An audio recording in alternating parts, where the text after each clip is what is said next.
Try and count how many defenders he made miss before he made this throw. What's up? I'm JP, breaking down the top 3 throws, high school, college, pro. This is college. This is the 3rd best throw I saw this week. JP. And for this one, let's head down to Baton Rouge, Louisiana. This is Bama taking on LSU. The quarterback on this throw is Bryce Young. At this point in the game, Alabama's down 2, and there's only 4 minutes and 54 seconds left in the game. Must make a play here, and I don't know what route this was, but I know what route it ended up being, which is I look back and I see Bryce running around, making people miss. I'm taking off towards the end zone.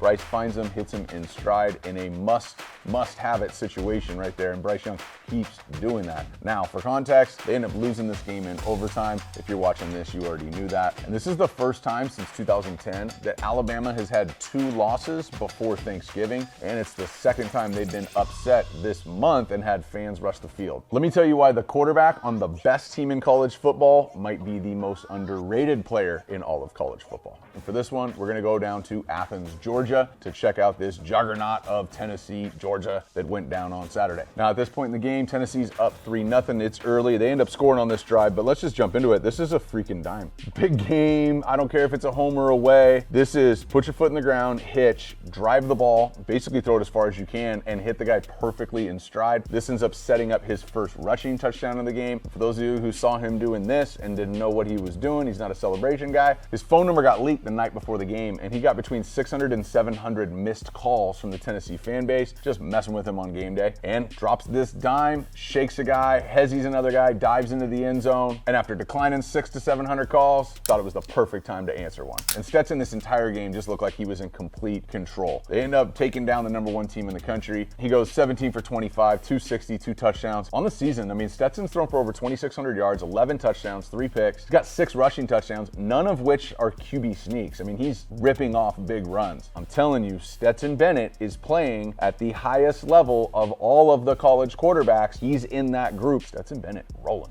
This was about as clutch of a performance as we're going to see from anybody in college football this year. We are going to Baton Rouge, Louisiana, and let's see what quarterback Jaden Daniels did on Saturday night. LSU's down 21-17 at this point. There's 1:54 left in the game. Bryce Young had just dropped a dime to take the lead. It was also the #3 throw of the week this week, and LSU takes over in a gotta-have-it situation. And here it is, 1:54 on the clock. They're in a 3-by-1. #1 and #2 run under routes, trying to hold that corner. #3, Mason Taylor, yeah, Jason Taylor's son. #3 runs the high angle corner. Now the corner back falls off of #1, so you can't lead him to the back pylon. You gotta kind of layer it, but you gotta have enough velocity on it to fit it in between those 2 defenders. You know, the thing that people don't realize about Jaden Daniels, he's super clutch. Been around this guy since he was in high school, had a 4.0, put up stupid numbers in high school on the football field, but when he was at Arizona State, they don't play big enough games where you get to really see how clutch somebody is, and they're seeing it here. How about this? Throws the go-ahead touchdown in the 4th quarter, ran the game-tying touchdown in overtime, and then went for 2, down 1, and threw the game-winning 2-point conversion. And look at this on the season. He's thrown for almost 2,000 yards, 14 touchdowns in 1 pick, completing almost 70% of his passes, but he's rushed for another 619 yards on top of that, and 10 rushing touchdowns.